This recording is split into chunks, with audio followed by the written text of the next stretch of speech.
Hello, Pauline. Hi. So we've spoken with your sister, Natty, and what I was going to ask is if you could tell us who you are, when you came to Redondo Beach, and tell us as much as you can about your history here in Redondo Beach. Well, I was born in Calder, Saskatchewan, in the northern part of Canada, where it's very cold, and our uncle was down here, and he talked my dad into coming down. That was in 1921. We were 5 years old at the time, and so we came to Redondo Beach because they were settled here. And my parents were Ukrainian, so we didn't speak English.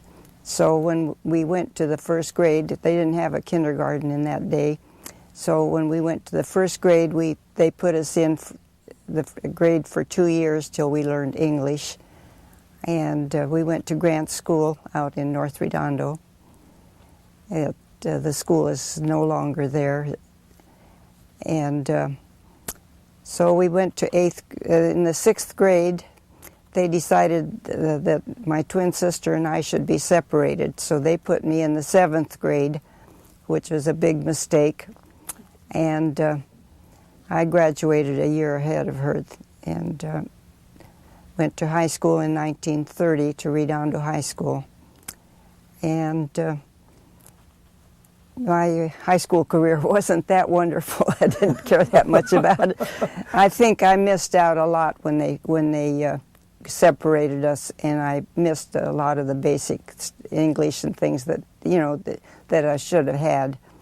A question I would have is, when they separated you, is it because there was only one 6th grade class and they had to put you a year ahead to separate? Well, they just thought the twins should be separated, and there was the one class only, the one 6th grade. There were no two classes, that they could separate us in. So they just put me in the 7th grade, which I thought was a big mistake. I would never allow that kind of thing to happen. In the 3rd grade, you lived at Grant and Slauson in a house that your dad built? Yes, we lived on Grant Avenue, and my dad built the house. I think it's still there.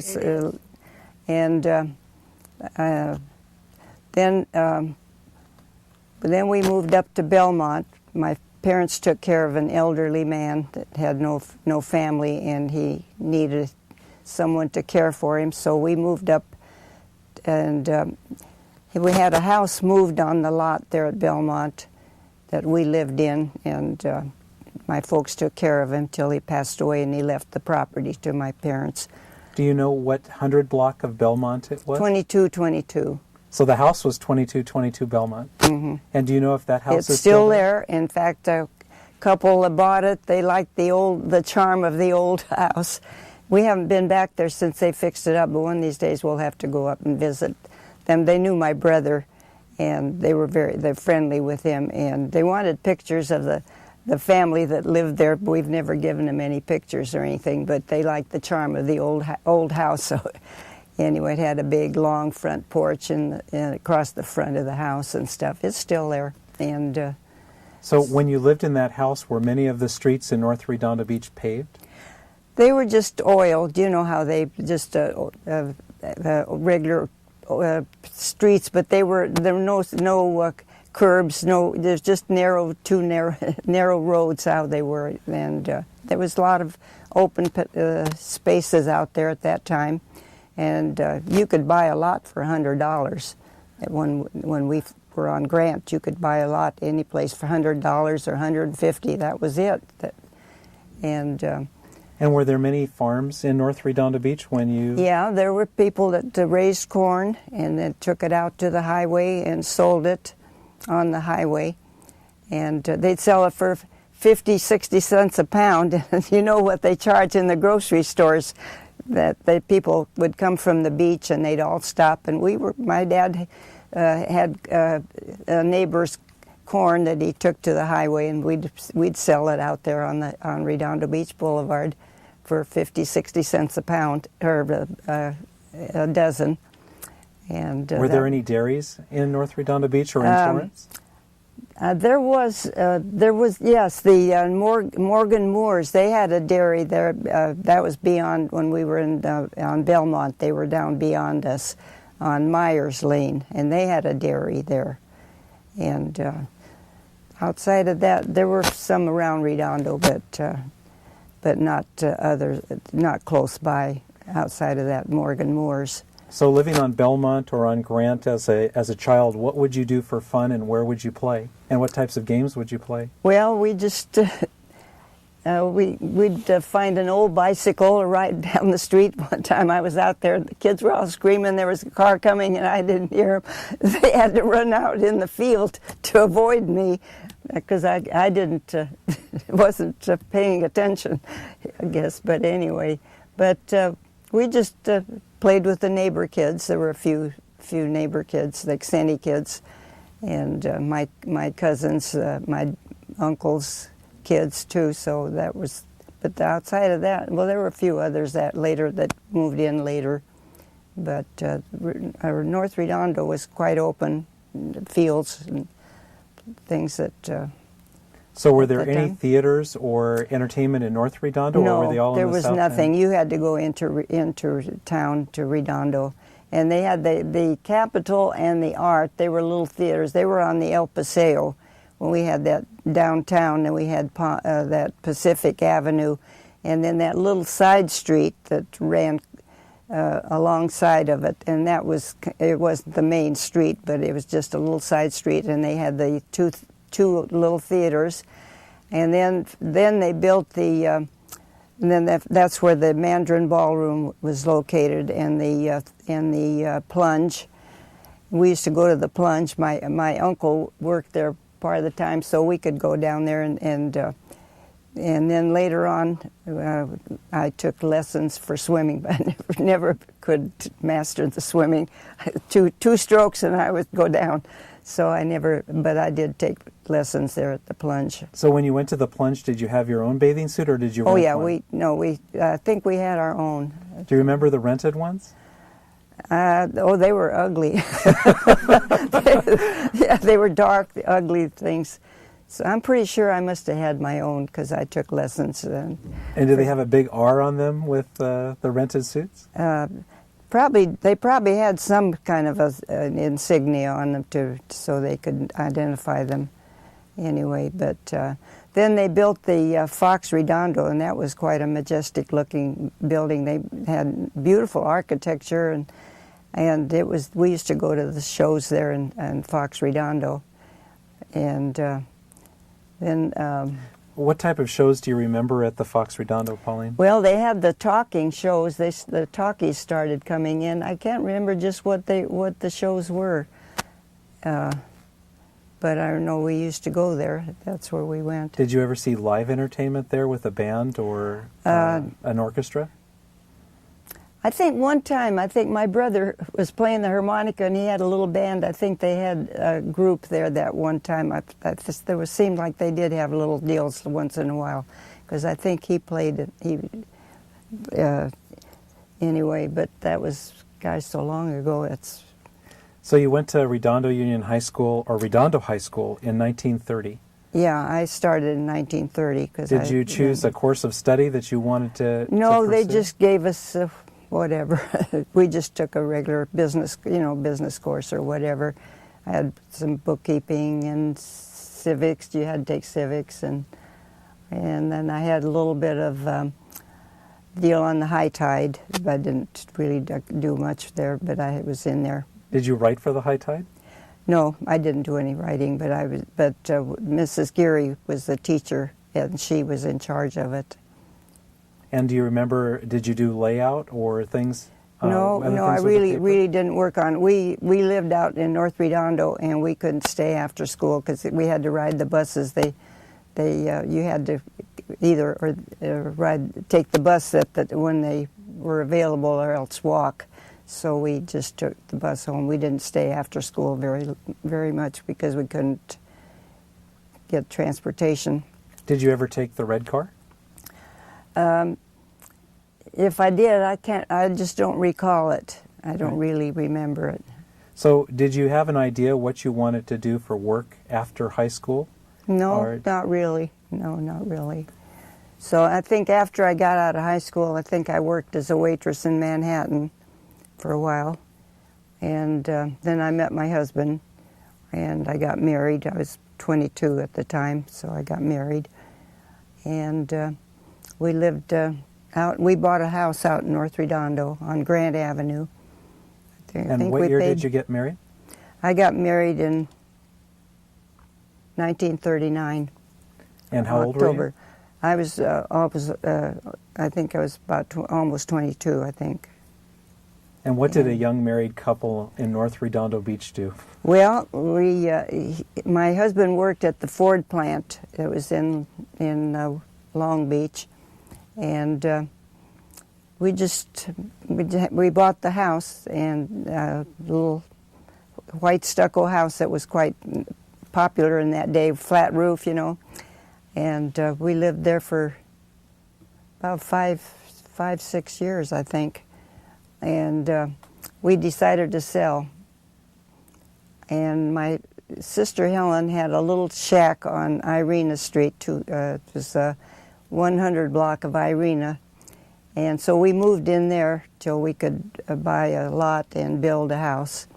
So I don't know how long we were there, but anyway, in 1946, we bought a lot up there on 600 block of Irena, and we built our house, and we were able to build it without a mortgage because we were so happy because we sold a place out in North Redondo, and so we had enough money to build a house out Pauline, there. how much did you pay for the lot? I think you said it's 600 block of South Irena. How much did you pay for it? $1,400 we paid for the lot, and it was just wide open spaces at that time. I think Huntington Land had that property, and you had to submit your plans for approval before they would give you a permit from the city, which we had no problem with. And when we bought our permit, it was for $10,000 permit, the city, and they says, well, maybe you can build it for less, which we did, because my husband worked on it, and my dad worked on it, and my father-in-law, and everybody and then we subcontracted parts of it too. So we built it for under $10,000, and we're still there. And that's 2005 now. What do you think your house is worth now? That it sounds like you built it for $11,400 or less. Yeah, and it's been 2-3 years ago. The real estate man came around, and he said it was worth around $650 then, and it's gone up quite a lot since then. And one thing about it, when we just got moved into our home, the track came across the street, which was a disappointment to us because we thought, you know, there you have to submit your plans and all that. And though they were building 1- and 2-bedroom houses, and they had a little trouble selling some of the 2-bedroom houses. We put a half bath in our house, which nobody had in that day. I insisted upon it, because we had 2 little boys, and I said, we've got to have more than one bathroom. So, and they just had 1 bathroom across the street, so they had problems selling some of the houses, and some of the employers that bought a few of the houses. Then now a lot of them have been rebuilt since then. They're building great big 2-story houses up there on that street, but ours is still original. And where did your boys go to school? They went to Redondo High School. And grade school? And, do you know where they went? And they went to, it was called South School. It's on Nob Hill, and then it was renamed Patterson. They both went. Then eventually they built that Alta Vista School, and one of them had to go to, what's that school on Prospect? Toledo. One of the boys had to go clear over to Toledo School for a while. And then they built Alta Vista. And I don't know if they ever got to, maybe the younger one went to Alta Vista, but the other one did not. Then they both went to high school here at Redondo. And did they play sports, and did you go to the sporting events? No, they really were not. They did go to the Little League baseball down at the park, but they were not very active in the sports. So neither one of them. And as you were a young couple in Redondo Beach in 1950, what would you do for fun as a married couple? As I guess, were your friends looking at you as the old married couple, and you, Yeah. and they were still?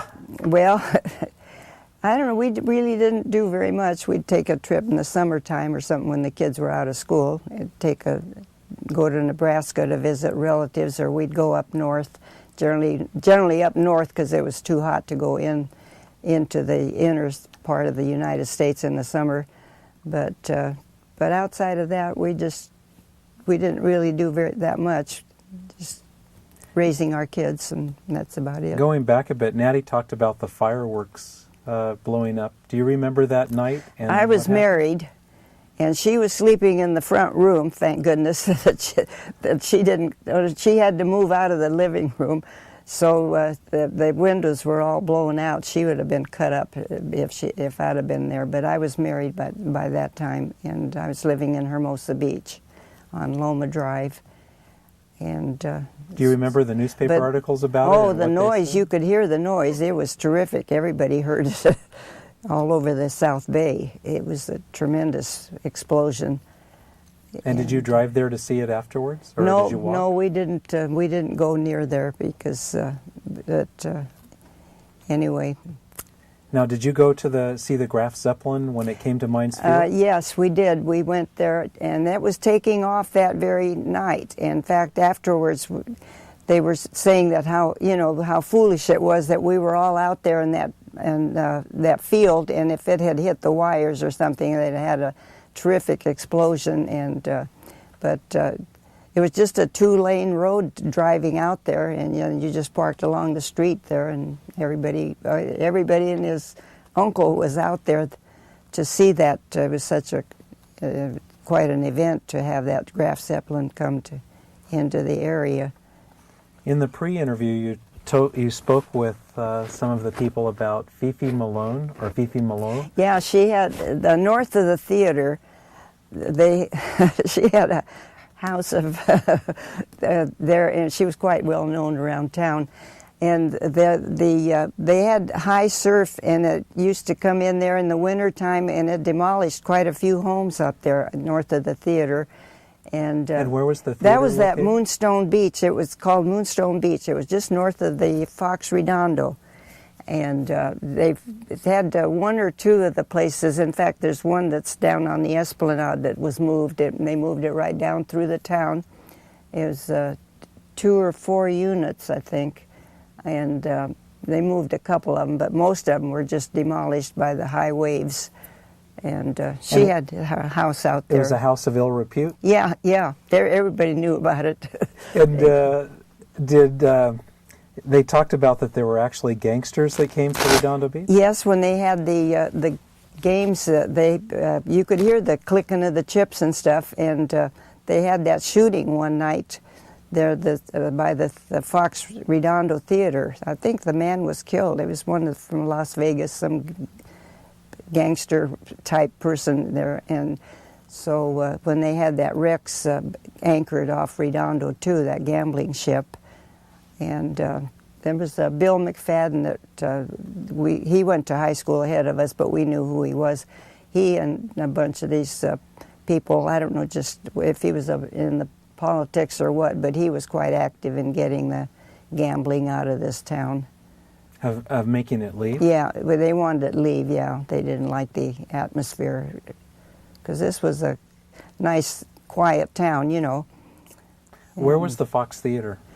Where would it be now today? Was it near Torrance and Catalina?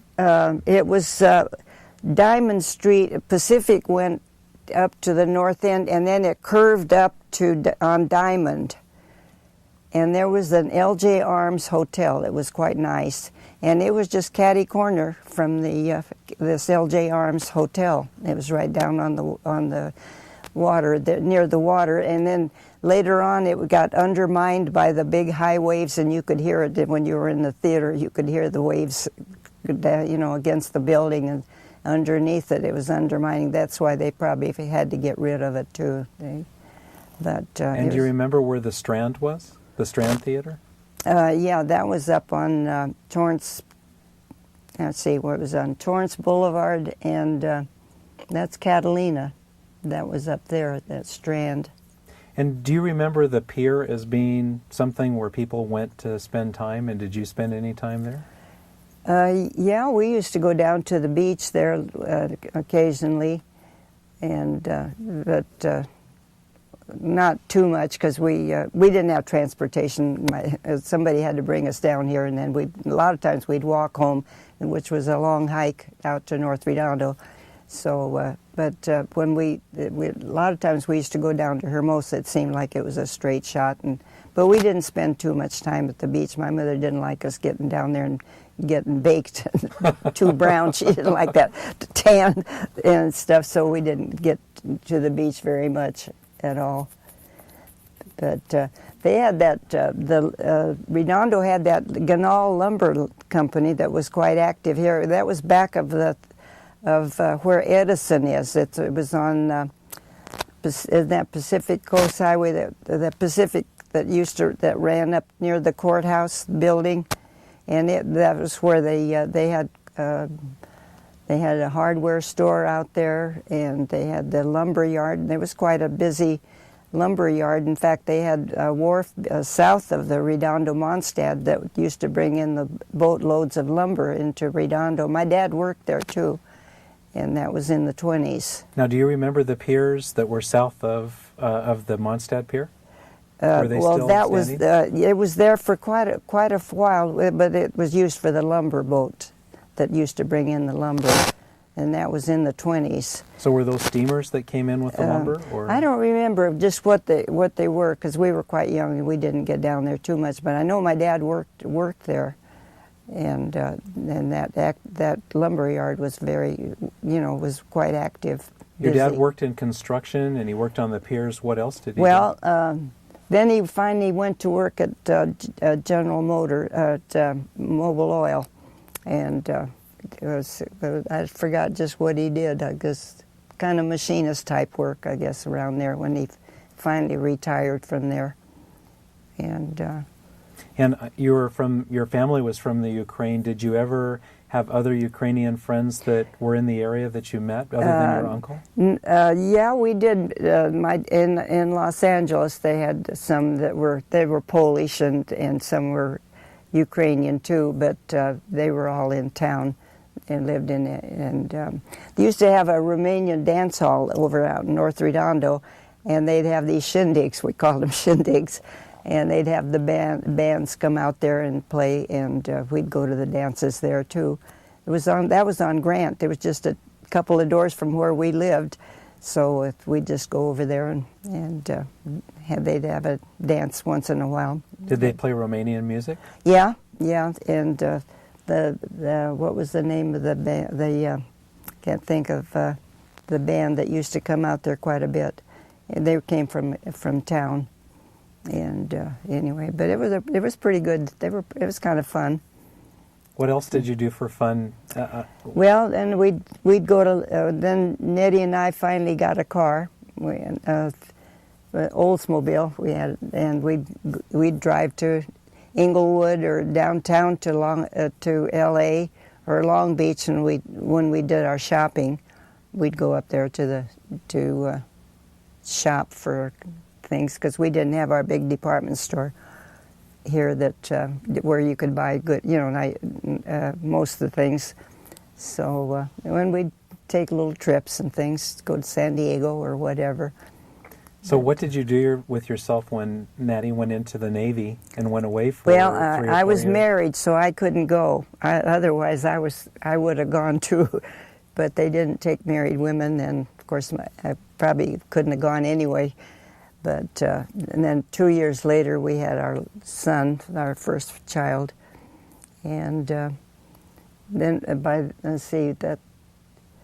we were still living in the 100 block of Irena, and my sister's little shack that she had there until, and then while we were building our home up here on on the 600 block. And how many people were in your family? There's Natty and you as twins, and I've heard you we speak had about a brother. we had a younger sister that was 6 years younger. She's deceased, and then we had a brother 2 years younger, and he's no longer with us. He just passed away about 2-3 years ago. Yeah. So you and Natty have always stuck together?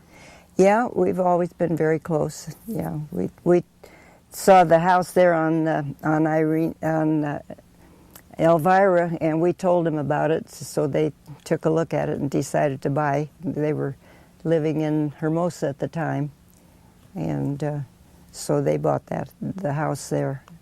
So how, in terms of blocks, what's the most you've ever been apart in Redondo Beach through your lives? Are you relatively always close? Now you're on Irena, 600 block of Yeah. Irena, and Elvira is almost the same. We always went shopping when we were driving.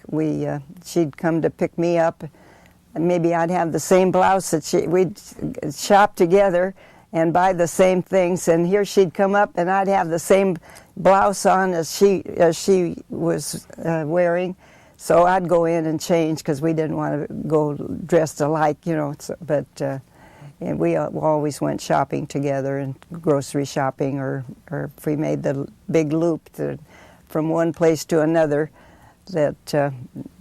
So we'd just go out maybe once or twice a week, and then and got our shopping done, or running around, paid bills or whatever, and that was it. We stayed home and did our chores. So when you talked earlier, you talked about all the Safeways that were in the city. How many were there, and did you shop there for groceries? Where else did you go? Yeah, we shopped. We used to go down to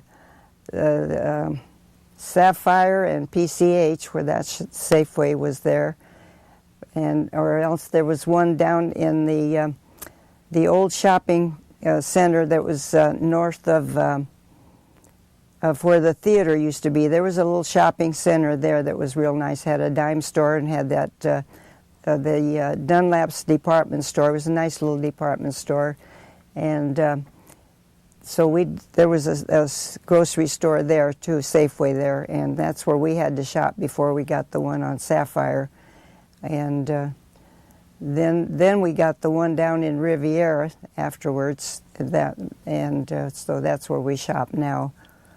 But or Lucky's used to have that market there, and it's Albertsons now.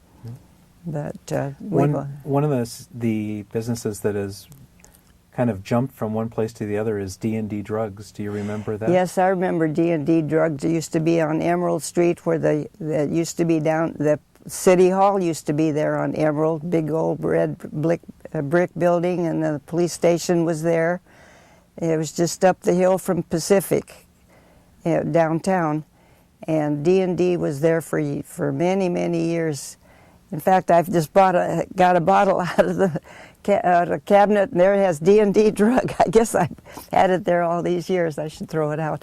Anyway, but the Purdue's lived up on Helberta that owned that D&D, and there was a man that worked there, Bowman, and then he finally, I don't know if he's still alive or not, just a few years ago, didn't he? He had one up there at the north end here by Lucky Market, where Albertsons is now. He had D&D up there, I think. And there was a D&D in an area they called the Triangle between Pacific, the new Pacific, and Burl and Catalina. Was he there for a while? Yes. After the downtown disappeared? Yes. It could be that he was there. Then I think later on, after that part of the stores were demolished, I think he moved further north then. Yes, he moved up to Burl and Pacific Coast Highway. Yeah. But I remember, do you remember walking, the D&D had a lunch counter. Yeah, and you could walk through from and one side to the they other. had a soda fountain there and stuff when they were down in Redondo. I don't remember if they had it later on, but I know they had it down on Pacific. So through the years, where did you go to buy ice cream in Redondo Beach?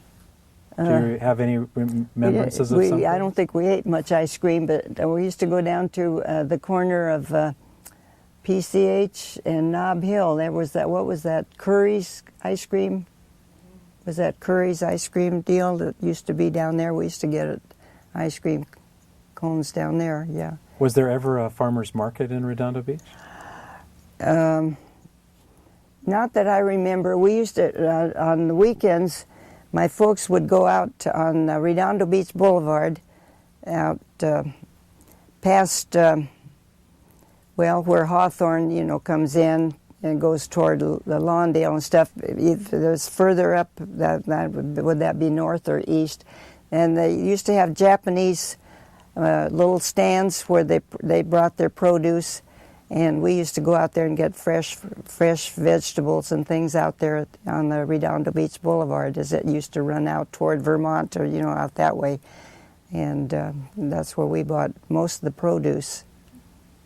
And when you bought your produce, you talked about earlier about working at 2 or 3 places. Your sister talked about working with flowers. You talked about the string beans. Yeah, we used to pick the string beans. We had to. I think they gave us $0.01 a pound, and boy, you had to get a lot of beans to get a pound. Anyway, that was, we were still in grammar school, I think, when we worked there, and then they planted some over there on Inglewood Avenue. They had these asters, and so we could walk over there. So we went over there, and I told him I was 13. Actually, I was only 12, and so we got a job. We were budding these asters. And then we'd bunch them up, and they would take them to the market, the flower market in town, to sell them. And there was that Fox Farm was there. It was a Canadian couple that lived in this big 2-story house. And so that was many years ago. It's gone now. Did people ever have horses in Redondo Beach that they rode similar to Palos Verdes? There was a high school teacher that used to ride out there, Mrs. Dwight. And remember, she used to ride. Yeah, the McBrides had horses. In fact, they used to do a lot of plowing and stuff. They lived about 2 blocks up on Grant from us, and they had these work horses that they used to plow fields out there, and poor people wanted to plant corn and such and stuff. They were there for a long time. I don't think they're there now. They've all separated. Of course, the older folks would be gone, but they were there for quite a few years. Do you remember much about, if you went to go on a vacation as a young couple when you first got married, where would you go? Well, we went back to Nebraska. My husband lived with his aunt and uncle there for a couple of years or so when he was young, and he decided to leave home, and he stayed with them, and they had some cattle and stuff out there, so we went out there and visited them, or else we'd drive up the coast to Oregon and Washington, and when the vacation time came, because we had the 2 boys in school, we couldn't just leave. My husband worked at the Ford plant for quite a few years, and then he went to work at Mobil Oil, and he was there for a good many years. And then during the war, he went down to Nicaragua and Honduras and worked on that highway that they were building, and then for about 6 or 7 months he spent there, and then came back to Mobil. Then he left that and went to work for the Pipe Trades Union, and he retired from there. So anyway, we did take a trip before he left Mobil Oil. We decided to go to Alaska. Our son was in the Army. Both boys were drafted, and one was up in Washington State. So we decided to go up there, and we drove up there and visited him a little bit. Then we drove up to Alaska on the old highway that they put in during the war. That was, you had to know mileposts, and his father had a little catalog that told you where you could buy gas and where you could sleep, and it was a dusty road that was winding and stuff that the military used during the war, and that was a real adventure. We drove clear out. This was in '64. It was the year after that tremendous earthquake that they had up there. And the Dairies folks had some friends that had a motel in Anchorage, and we looked them up and we stayed with them. And we drove out to Kenai Peninsula. You could see where the road, the railroad, and everything had dropped about 6 or 8 feet. It was a pretty rough drive, and that was a real adventure. And then we drove up to Fairbanks, and I had my first airplane ride out to the Indian village. On this airplane, they had a big crate in the middle of the floor that they were taking up I can't remember the name of that town. Anyway, we flew up there. That was my first airplane trip. And, so of all the places you've been to, why did you come back to Redondo Beach? Because it was home. The family was here, and it was just a good place to live. We never considered any place else. And did your family live here until they passed away, all of the brothers? Yes, we all lived in, my sister lived up in Rolling Hills, and my brother lived in La Tierra, and then came back to Redondo before he passed away. He lived here about 3 years, but otherwise we were all close by in California. Okay.